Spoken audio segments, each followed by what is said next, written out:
So you want to start selling gaming PCs online, or maybe you have a couple of cool things laying around you'd like to sell.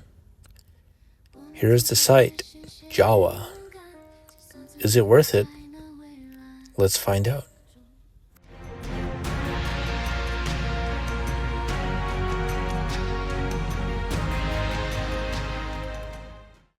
Hey guys, Robert Fixit here with another super exhilarating video.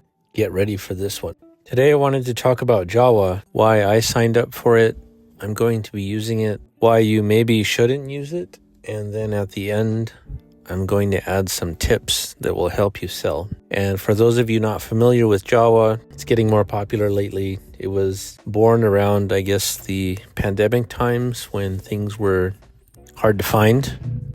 One of the great advantages about selling online is you are selling to the entire United States, so that's millions of possible customers. Also, they can use their credit card. They can even finance it through Jawa, so it's a good place. But when I first heard of it, I went to the website and all I saw was these $1,000 gaming PCs. And that's kind of not my thing, so that's why I didn't get into it at the time. But I was watching an old video from, I think, Nerd on a Budget, and he was shopping through there to find some things for a budget build that he was doing. It's a very old video. That's kind of my lane, you know, the budget build challenges and seeing what you can get for $200 or $300.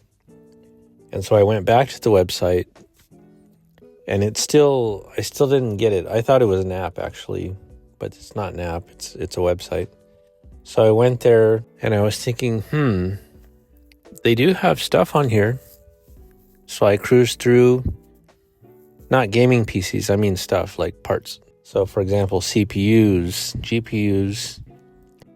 So it's almost like an online computer store from other computer people, which is great. And I have a lot of random old stuff that is hard to find. And I was like, okay, well, let me make an account. So I went ahead to the seller thing, fill out the seller profile and all that. And I was finally accepted. I think didn't take long. I think it was the same day, maybe a couple hours. And I'm in. So I posted a couple of things on there. And I haven't sold anything yet. But this is why I think that you should make an account and sell on Jawa if you're in the PC business. If it's just you and you have a couple extra things lying around, not sure if that's where you want to go. But if you want to be, like, I am a local PC business. I sell locally to a lot of people. I do sell online, but not as much because it's easier for me to sell locally. If you want to be in the PC business industry of selling things, I think that you should just make an account anyway, because as it gets more popular, you don't want to wait until it's very popular and then sign up. And then it takes time to get approved and all that stuff, when you could just sign up now and just have the account already. It doesn't mean you have to sell anything. Put something on there and just have the account. And there's another thing too. You have to sign up for a Stripe account in order to get payments. I already have one because I sell a lot online, and anytime you sell online you will need a Stripe account, so that process kind of takes a little bit of time. So I would also do it for that reason, because you want to get that out of the way, not only for this website but for other websites, so that you have the Stripe account already. You don't want to wait till later. And then anyway, so I signed up for the website. It's pretty good. It's a little kind of, my impression of it is, for a first-time person going there, they really push the gaming PC part, and I think that's the primary push, is that, like, I've seen a lot. I watched a few for the past couple of days. There's a ton of people selling their gaming PCs on Jawa, and they're successful. They're making money, etc. I would like it to be more of a mixture of the parts and the gaming PCs, because sometimes you just need a part. You would rather buy that part from someone else in the community rather than just some random person on eBay or China or whatever. And I think it'll get that way at some point. Just in the few weeks since I signed up, I'm noticing more. Some of the categories are not quite exact for some things, but for example, if you were trying to build a period correct, let's say a 2001 PC, and you needed the old motherboard and the old socket, and the old video card, in the website, there's no real choice for what year it came from or something like that. So you kind of have to dig and find. So that's why I signed up. I posted a couple things. What I did was I put some stuff on there, but the price is so high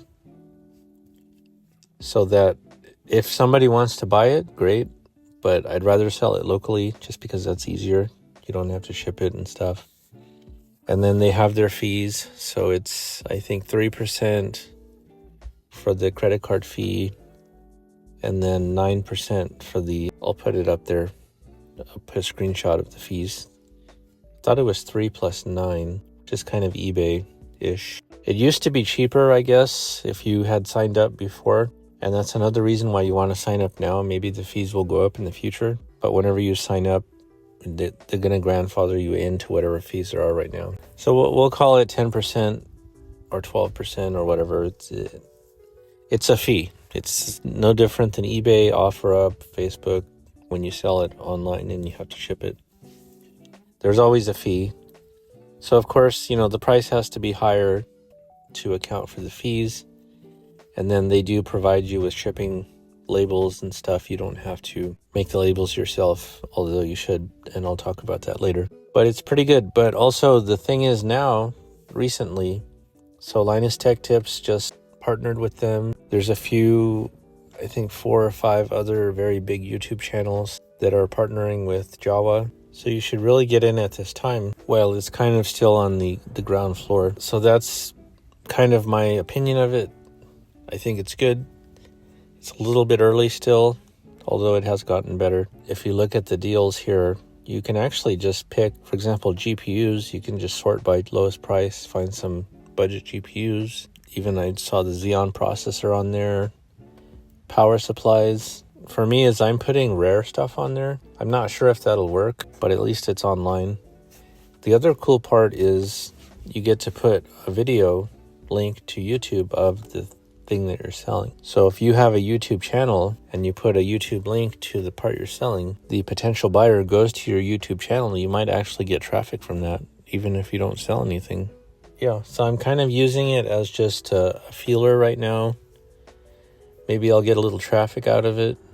I want to see what the first thing that sells is. I only have 3 or 4 items on there. I'm going to try and get it up to at least 10 in the next couple of days. You do have to have good pictures on there, good description, make sure the shipping is correct.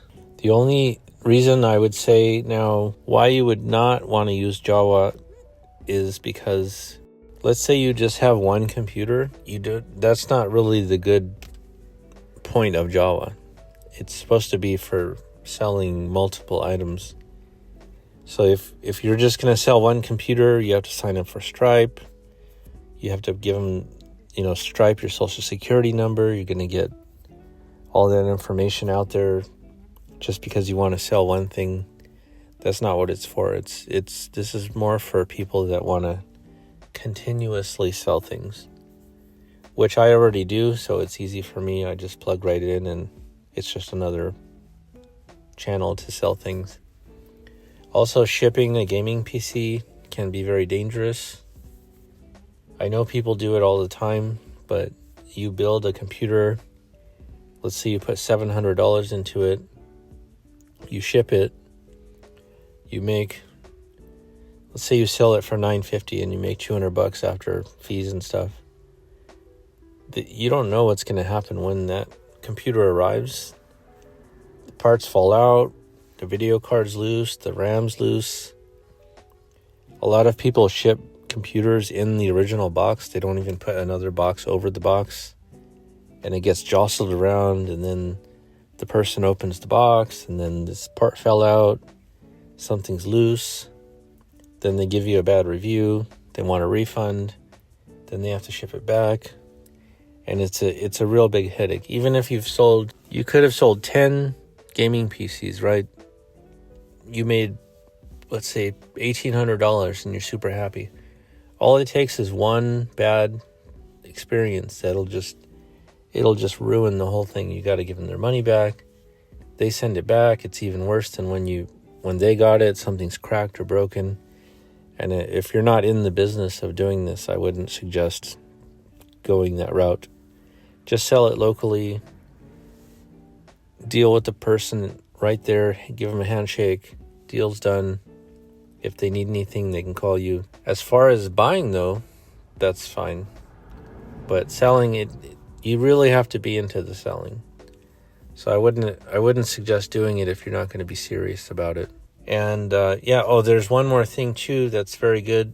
Even if you don't sell anything, as long as you have an account, you can sign up for the affiliate program. And what that allows you to do is post links for other people to sign up for Jawa. If they sign up for Jawa and they buy something on Jawa, you get a percentage of that sale. So if for nothing else, even if you never sell anything, you can make money.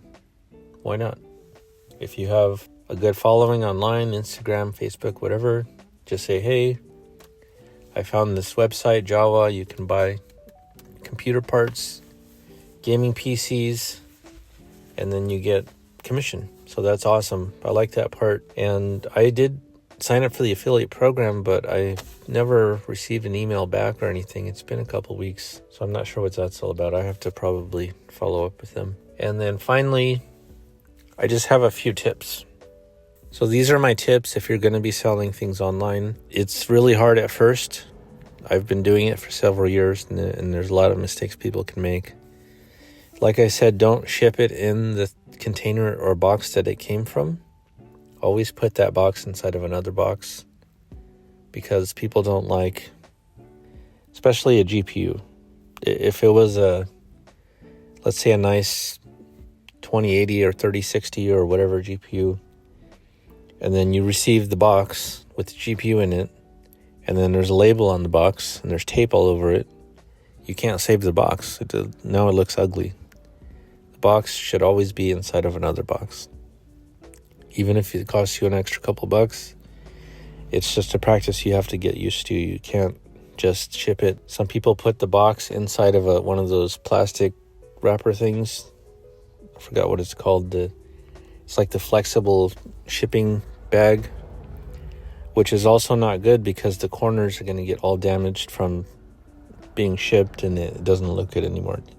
Box should be inside of a box. I learned that mistake a long time ago. People, they want a good experience. You have to imagine how you would want it to be received. You know, the golden rule. Ship it how you would want it to arrive. So don't slap a label on something and just shoot it out there. You want it to be in another box, nice and clean. Not an old box that was used 3 times already. A nice, clean new box. And then you open the box, and then the part you ordered is inside that box in its original box. That's one. And then another tip, I suggest using USPS priority flat rate for shipping for several reasons. Number one, the shipping price is always the same, so you don't have to worry about how much it weighs. And as you can see here, there's several sizes. Pretty much all computer parts will fit in these sizes. The GPUs fit in the medium one. The large one is good for if you're going to ship multiple GPUs or multiple things at one time. And it's a free box. It's always new. You know how much it's going to be. If you try to calculate shipping for all these different little boxes that you have, and then you have to buy the boxes, and it takes a lot of time. And yes, you will spend a little bit more on the flat rate for the most part, but the amount that you save by not having to go hunt for boxes and calculate shipping and do all of that, you're getting that money back. Like, I go to the post office, I grab 5 or 6 of each size, I take it home, they're on the shelf. When I ship something, boom, it's already there, put it in, tape it up, put the label on it. It's very convenient, and you'll thank me later for that. The other thing is, make sure you get good tape. Do not buy the $2 tape, little tiny dispenser one from the post office or Walmart. It's like the little one. I know Everybody does this at first. They buy the littlest tape possible because it's cheap, but you're going to run out of tape. If you're going to do this for real, you need the big tape gun, multiple rolls of tape. You're probably going to spend $20 or $30 on it total, but it's going to last you for months, because if you are being successful at this, you will be shipping multiple boxes. And there's points of time where I've been sending an item every single day, and that's where the money comes from. If you're just screwing around and you're only going to sell one item a month, then I guess the $2 tape is fine. But you should just treat it seriously, is all I'm saying.